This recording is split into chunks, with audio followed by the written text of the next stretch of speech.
अस्सलामुअलैकुम dear viewers, मैं हूं अकबर अली आराई और आप देख रहे हैं मेरा YouTube channel 3A nursing lectures. Dear viewers, especially वो स्टूडेंट्स जो अभी BS जैमरिक फर्स्ट ईयर में हैं और CNA वगैरह कर रहे हैं और इसी तरीके से अदर हेल्थ प्रोफेशनल्स जो हैं, जो अभी स्टूडेंट हैं, उनसे मैं स्पेशली एड्रेस हूँ या मुखातिब हूँ कि ये जो वीडियो का सिलसिला मैं शुरू करने जा रहा हूँ, इसको ज़रूर जो है वो आप शुरू से आखिर तक देखें और तमाम वीडियोज़ जो मैं अपलोड करने जा रहा हूँ उन तमाम वीडियो को शुरू से आखिर तक देखिएगा। उसकी वजह यह है कि मैं आपको जो बोर्ड के जो पेपर्स हैं या यूनिवर्सिटी के जो पेपर्स हैं वो सॉल्व करने जा रहा हूँ और उनमें ना सिर्फ ये कि मैं आपको ये बताऊँगा कि आंसर करेक्ट इसका क्या है, बल्कि जो है उसमें कुछ हम एक्सप्लेनेशन भी रख रहे हैं। तो उस एक्सप्लेनेशन से बेनिफिट आपको ये मिलेगा कि जो अदर जो उसमें रेस्पॉन्सेस दिए हुए हैं जो कि हमारे करेक्ट आंसर नहीं है, उनके बारे में भी मैं थोड़ा सा एक्सप्लेन करूँगा उसमें, ताकि आपको फ़र्दर उसकी नॉलेज मिल जाए। और उसमें रेटिंग जो है वो चीज़ें भी मैं रखूँगा आपके सामने, तो वो आप स्क्रीनशॉट लेकर उसको अपने नोट्स बना सकते हैं, तैयार कर सकते हैं। और अगर आपने अभी तक मेरा चैनल सब्सक्राइब नहीं किया है तो काइंडली चैनल सब्सक्राइब कर लें, दूसरे लोगों तक भी ये वीडियोस शेयर करें ताकि उन्हें भी जो है बेनिफिट हासिल हो। तो हम चलते हैं अपने पहले पेपर की जानिब, जो कि एनाटॉमी फिजियोलॉजी का पेपर है और ये CNA वालों का पेपर है। वो मैं स्टार्ट कर रहा हूँ। ये लास्ट 2 इयर्स के मेरे पास पेपर हैं, उसमें से 2 पेपर मैं सॉल्व कर चुका हूँ और वो मैं आपसे शेयर करने जा रहा हूँ। तो ना सिर्फ ये बेनिफिशियल होंगे CNA वालों के लिए, बल्कि जो BSN जैमरिक के फर्स्ट ईयर और सेकेंड ईयर के स्टूडेंट्स हैं उनके लिए भी बेनिफिशियल होंगे। तो सबसे पहले मैं सर्टिफाइड नर्सिंग असिस्टेंट यानी CNA ईयर 1 का जो पेपर है एनाटॉमी फिजियोलॉजी 2021-22 में जो आया था उसे हम सॉल्व करने जा रहे हैं। ये पहला पेपर है हमारा CNA का एनाटॉमी फिजियोलॉजी, जो 2021-22 के एनुअल सप्ली वगैरह में आया था। और इसमें आप सबसे पहले चूँकि आप नए अभी फ़र्स्ट टाइम एग्ज़ाम देंगे CNA जो स्टूडेंट्स हैं, तो याद रखिएगा कि आपको मैं ये हिदायत दे रहा हूँ जो पेपर सॉल्व करने के बारे में, गौर से सुनिएगा। नंबर 1 पर ये है कि फ़र्स्ट ऑफ़ ऑल आपको क्या करना है, बहुत अच्छा सा जो है ना जो लिखी हुई हैं इंस्ट्रक्शंस आपके पेपर पे वो पढ़नी है। और रोल नंबर जो है जो आपका पेपर होता है उसके टॉप पर दिया गया है, जो मैंने पेपर आपको दिखाया उसमें, तो उस पर ज़रूर आप रोल नंबर हर पेपर पे ज़रूर लिखें। क्योंकि अगर किसी पेपर पे आपने मतलब लास्ट के पेपर पे लिखना भूल गए, बस पहले पेपर पे लिखा और अगर वो गिर जाए तो 2-3 लोगों के अगर पेपर गिर जाएँ तो वो एक दूसरे के उसमें फ़ाइल में टीचर फिर आखिर में लगा सकते हैं, जिसकी वजह से आपको नुकसान हो सकता है। तो इसलिए हर पेपर पे आप रोल नंबर ज़रूर लगाएँ। दूसरी बात ये कि तमाम पेजेस को काउंट कर लें कि जो टोटल पेज वो मुकम्मल हैं या नहीं है, या कोई मिस प्रिंट तो नहीं है। हो सकता है कि फ्रंट पे प्रिंट हुआ है, बैक पर नहीं हो सका। तो ऐसा अगर पेपर हो तो फ़ौरी तौर पर आप शुरू में देखने के बाद ही टीचर को जो एग्ज़ाम हॉल में होते हैं, इन्विजिलेटर होते हैं, उन्हें वापस कर दें। तीसरी बात कि सबसे पहले आप MCQs जो है पेंसिल से शो करें, पेंसिल से इन सर्किल करें, ताकि आपकी अगर कोई गलती हो जाए तो आप उसको इरेज़ करने के बाद जो है दोबारा उसको कर सकें। लेकिन अगर पेन से करते हैं आप तो फिर वो पक्का हो जाता है, फिर उसमें मतलब गंदा लगता है पेपर। तो इसलिए कोशिश ये करेंगे शुरू में पेंसिल से करें और उसके बाद जब आप पेपर मुकम्मल कर लें तो फिर उसके ऊपर पेन घुमा दें ताकि जो है वो पक्का हो जाए। इसके बाद जो आखिरी बात जो बहुत इम्पोर्टेंट है वो ये कि फ़र्स्ट ऑफ़ ऑल जो है आप पेपर को पढ़ते जाइए, जो आपको आता है उसको इनसर्किल करते जाएँ, करेक्ट आंसर को इनसर्किल करते जाएँ। जो आपको मुश्किल लगता है उस वक्त छोड़ दें, उस वक्त ना करें उसे। जब आप ईज़ी तमाम चीज़ें कर चुके हैं उसके बाद फिर आप उसको दोबारा से देखना शुरू करें। तो उस दौरान में क्या होता है कि आखिर तक जब आप पेपर पढ़ते हैं तो कुछ ना कुछ चीज़ें आपको रिकॉल होती रहती हैं, आपको दोबारा याद आती रहती हैं, तो आप जो है वो अच्छा सा पेपर कर सकेंगे। ऑब्जेक्टिव सेक्शन हमारा सबसे पहले होता है पेपर में, आपके ये 40 मार्क्स का होता है, और दूसरा जो है सब्जेक्टिव सेक्शन होता है जो कि 60 मार्क्स का होता है। तो हम सबसे पहले ऑब्जेक्टिव करते हैं, और अगर आप कहेंगे, आपके कमेंट्स आएंगे वीडियो में, तो ज़रूर जो है हम जो है सब्जेक्टिव पेपर भी मैं आपको सॉल्व करके दूंगा, या उसके सिलसिले में कम से कम गाइडलाइन हम देंगे, तो आप उससे आप जो पेपर हैं वो आप सॉल्व कर सकें। और अभी तक अगर आपने चैनल मेरा सब्सक्राइब नहीं किया है, न्यू है, तो चैनल सब्सक्राइब कर लें, बेल आइकॉन प्रेस कर दें और ऑल पर क्लिक कर दें ताकि मेरी आने वाली तमाम वीडियो आपको मिलती रहें। दूसरों से शेयर ज़रूर करें ताकि दूसरे लोग भी इससे फ़ायदा उठा सकें। 22 इसमें पहला सवाल था, what is the name of medial surface of the lungs? A mid sternum, b pleural cavity, c glenoid और डी क्लेविकुलर नोच। उम्मीद है आपने इसका करेक्ट आंसर ढूंढ लिया होगा। तो जी इसका करेक्ट आंसर है मिड स्टर्नम। आप यहाँ तस्वीर में देख सकते हैं, इसमें आपको जो है तस्वीर में दिखा दी गई है। सबसे ऊपर जो टॉप पर जो तस्वीर है, इसमें देखें एरो का निशान है यहाँ पे ब्लू कलर का, ये वाला हिस्सा जो है ये है मिड स्टर्नम सरफेस।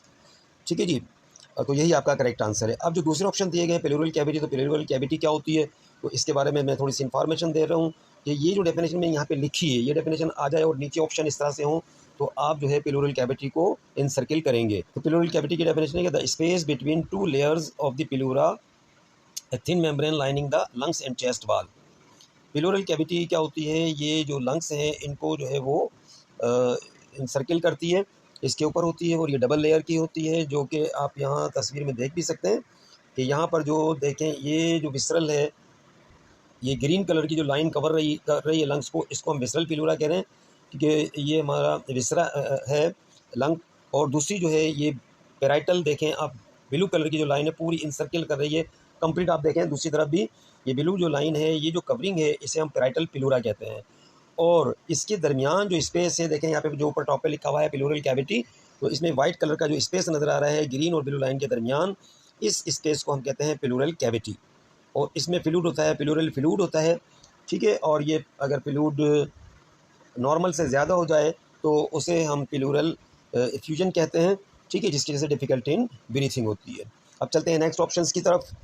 जी हाँ, जो थर्ड ऑप्शन था हमारे पास ग्लेनोइड, तो ये shallow cup shaped depression on the scapula. Shallow का मतलब था थोड़ा सा दबा हुआ सा ना, तो आप देख सकते हैं यहाँ पर पिक्चर में ये स्केपुला बोन है, और स्केपुला बोन में ये ब्लू कलर की रेड कलर में आपको नज़र आ रही है ये वाली जगह जो आपके ग्लेनोइड कैविटी है। यहाँ पर जो है हेड ऑफ ह्यूमरस बोन जो है आकर अटैच होता है। इसी तरीके से दूसरी क्लेविकुलर नोच है, तो क्लेविकुलर नोच के बारे में थोड़ा सा हम बता देते हैं। A small oval shaped depression located on the manubrium of the sternum where sternal end of the clavicle bone articulates. यहाँ पर आप देखें जो एरो का निशान दिया गया है, ये वाली जो जगह है ऊपर दोनों जानिब ये क्लेविकुलर नोच है, यहाँ पर आकर क्लेविकल बोन अटैच होती है। और जो ये पूरा जो ऊपर पार्ट दिया गया है, सबसे पहले यहाँ पर ये स्टर्नम बोन को दिखाया गया है। सबसे पहले ऊपर जो पार्ट है मेनुबिरियम है, ये आपको नज़र भी आ रहा होगा, ये जो इशारा दिया हुआ है मेनुबिरियम का। इसके बाद जो है ये बीच वाला हिस्सा ये बॉडी है, और आखिर की जो ये बिल्कुल एक चोंच आप इसको कह लें, नोक कह लें, एंड कह लें, तो ये जिफॉइड प्रोसेस होता है। तो इस तरीके से आपको ये तमाम चीज़ें मैंने एक्सप्लेन कर दी। इसमें आपको स्टर्नम के बारे में भी थोड़ी सी मालूमात हो गई हैं। चलते हैं नेक्स्ट क्वेश्चन की तरफ। Question number 2, the inner most layer of the skin is a epidermis, b hypodermis, c dermis, d dermatitis. होगा कि इसका करेक्ट आंसर है हाइपोडर्मिस। ठीक है जी, ये है इसका सही आंसर। और हाइपोडर्मिस को हम सबक्यूटेनियस एरिया भी कहते हैं, जिस जगह पर हम मशहूर ज़माना दवा है हमारी इंसुलिन वो लगाते हैं क्लाइंट को। ठीक है जी, अब हम दीगर ऑप्शन की तरफ बात करते हैं कि व्हाट इज़ एपिडर्मिस। तो ये outer most layer of the skin की होती है। ठीक है, और इसके अलावा डर्मिस जो है वो हाइपोडर्मिस और एपिडर्मिस के दरमियान होती है। ठीक है, और ये आपको मैं थोड़ा सा बड़ा करके दिखा दूँ, आप इसमें देखें यहाँ पर एपिडर्मिस है, इसको इंडिकेट किया गया है एपिडर्मिस को, जहाँ पर ये जो ऊपर हेयर आप देख रहे हैं, ये हेयर निकल रहे हैं ऊपर की तरफ, तो ये सबसे ऊपर वाली यानी कि बाहर की तरफ की लेयर होती है, इसे एपिडर्मिस कहते हैं। इसके बाद वाली जो लेयर होती है उसे डर्मिस कहते हैं। ठीक है, इसमें इंट्राडर्मल इंजेक्शन लगता है जो आमतौर पर हम टेस्ट डोज वगैरह देते हैं। और इसके बाद जो है उससे नीचे जो डीप होती है, अंदर की तरफ होती है बॉडी में, वो हाइपोडर्मिस होती है, या हम इसे सबक्यूटेनियस लेयर भी कहते हैं। Question number 3, the membrane in close contact with lungs is. तो इसमें ए पेरिकार्डियम, बी मायोकार्डियम, सी विसरल और डी प्लूरा। अभी मैंने आपको एक्सप्लेन किया है, जब हम प्लूरल कैविटी को एक्सप्लेन कर रहे थे तो अंदाज़ा कर लिया होगा आपने। जी हाँ, इसका करेक्ट आंसर है विसरल। दोबारा से यहाँ पिक दिखा दी गई है, दोबारा आप इसको रिकॉल कर लें, देख लें कि a and b belongs with heart while pleura is double layer membrane. ये मैंने आपको पहले बता दिया था, जिसका इनर होती है विसरल और जो बाहरी की तरफ होती है वो होती है पेराइटल। तो पेरिकार्डियम और मायोकार्डियम ये लेयर हैं हमारे हार्ट की। Question number 4, the heart is supplied pure blood from. Heart को प्योर ब्लड जो है वो क्या चीज़ सप्लाई करती है? A systemic circulation, B coronary circulation, C portal circulation और डी पल्मोनरी सर्कुलेशन। यहाँ इसका करेक्ट आंसर है कोरोनरी सर्कुलेशन, क्योंकि जैसे ही लेफ्ट वेंट्रिकल से एओर्टा जो है वो राइज होता है तो वहाँ से फौरी तौर पर, यहाँ आप पिक में देख सकते हैं, ठीक है, यहाँ पर ये कोरोनरी आर्टरीज़ दिखाई गई हैं जो इंडिकेट की गई हैं, ठीक है। ये तमाम कोरोनरी आर्टरीज़ जो है ये सप्लाई करती हैं हार्ट को प्योर ब्लड। फर्दर इसको मेमोराइज़ कर लें बहुत अच्छा सा। इसके बाद हम वजाहत करते हैं, ए में जो दिया हुआ है हेडिंग दी है systemic tick circulation. Systematic circulation क्या होती है? In and out flow of blood from heart to body and body to heart. तो यहाँ पर आप देख रहे हैं इस पिक में, नीचे जो पिक दी गई है इसमें पर आप रेड कलर देख रहे हैं, तो ये जो है हार्ट से जो पूरी बॉडी को ब्लड जा रहा है, और ब्लू कलर में जो शो किया गया है, ठीक है, ये वापस आ रहा है। आर्टरीज मोस्टली हमारी पूरी बॉडी को ऑक्सीजनेटेड ब्लड पहुंचाती हैं और डीऑक्सीजनेटेड ब्लड को कलेक्ट करके वापस जो है वो वेन्स लेकर आती हैं, और ये वेन जो है वापस हार्ट की तरफ ले जाती हैं, और ये इम्प्योर ब्लड होता है और इसको वापस ये लंग्स की तरफ जाता है, वहाँ से फिर प्योरीफाई होता है, ऑक्सीजन इसमें ऐड होती है, वहाँ से कार्बन डाइऑक्साइड का इखराज होता है, ठीक है। जब हम सांस लेते हैं, ठीक है, तो उस वक्त ऑक्सीजन अंदर आती है और वो इस ब्लड में शामिल होकर ब्लड को प्योरीफाई करती है, और जब हम सांस बाहर की तरफ निकालते हैं यानी एक्सेल करते हैं तो कार्बन डाइऑक्साइड जो है एक्स्ट्रा होती है वो बॉडी से बाहर चली जाती है। उम्मीद है क्लियर हो गया होगा। नेक्स्ट देखते हैं अब हम कि पोर्टल सर्कुलेशन क्या होती है। The movement of blood between the digestive tract and the liver. आम तौर पर जो इम्प्योर ब्लड होता है डिफरेंट ऑर्गन्स का, वो जो है वेनस सर्कुलेशन के ज़रिए वापस आता है, लेकिन ये वाहिद जगह है जो हमारे डाइजेस्टिव ट्रैक्ट है, वहाँ से जो इम्प्योर ब्लड है वो पहले आता है। तो ये जो मूवमेंट है जो ब्लड की डाइजेस्टिव ट्रैक्ट और लीवर के दरमियान, इसे कहते हैं पोर्टल सर्कुलेशन।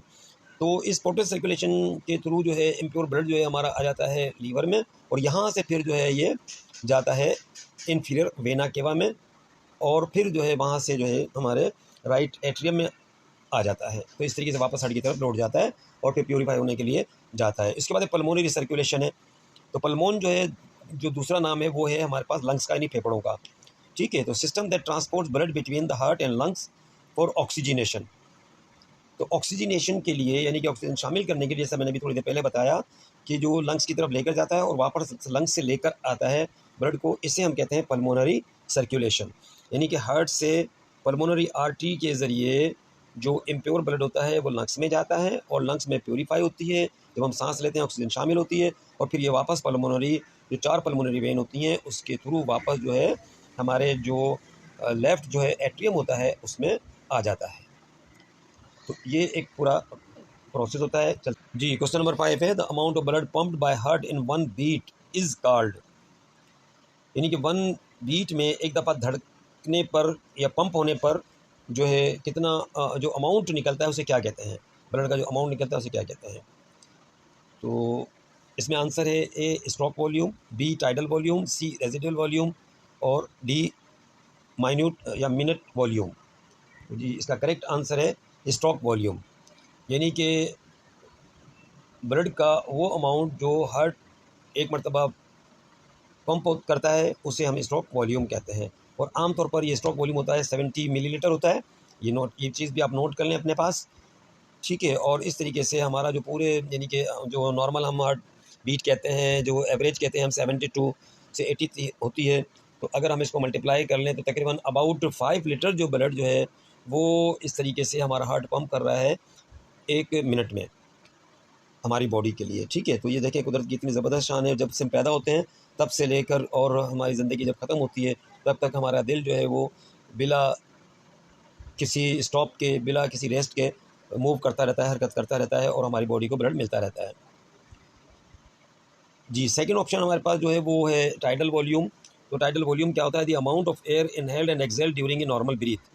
नॉर्मल जो हम सांस लेते हैं उस दौरान में जो हम एयर का अमाउंट बाहर निकालते हैं या अंदर लेते हैं, इसको हम टाइडल वॉल्यूम कहते हैं। इसके बाद रेजिडियल वॉल्यूम है, the amount of air remaining in the lungs after a maximal exhalation. ज़्यादा से ज़्यादा खींच कर हम सांस बाहर निकाल दें, उसके बाद जो एयर का, हवा का अमाउंट जो है लंग्स में रह जाता है, उसे हम कहते हैं रेजिडुअल वॉल्यूम। और डी में है मिनट वॉल्यूम, तो the total volume of air moved in and out of the lungs पर मिनट। 1 मिनट में एयर का जितना अमाउंट या क्वांटिटी लंग्स के अंदर आती है या बाहर जाती है उसे हम कहते हैं मिनट वॉल्यूम। उम्मीद है ये आपको क्लियर हो गया होगा। ओके जी, thank you for watching my YouTube channel theory nursing lecture. Next जो हमारे क्वेश्चंस हैं इसी ईयर के, उसके लिए आप ज़रूर वीडियो देखिएगा। मैं डेली एक वीडियो इंशाल्लाह ताला अपलोड करूँगा, तो आप ज़रूर ये वीडियो देखें और चैनल को सब्सक्राइब भी कर लें। नाम है इसका थियरी नर्सिंग लेक्चर्स। जज़ाकल्लाह खैरा। मिलते हैं नेक्स्ट वीडियो में, उस वक्त तक अल्लाह हाफ़िज़।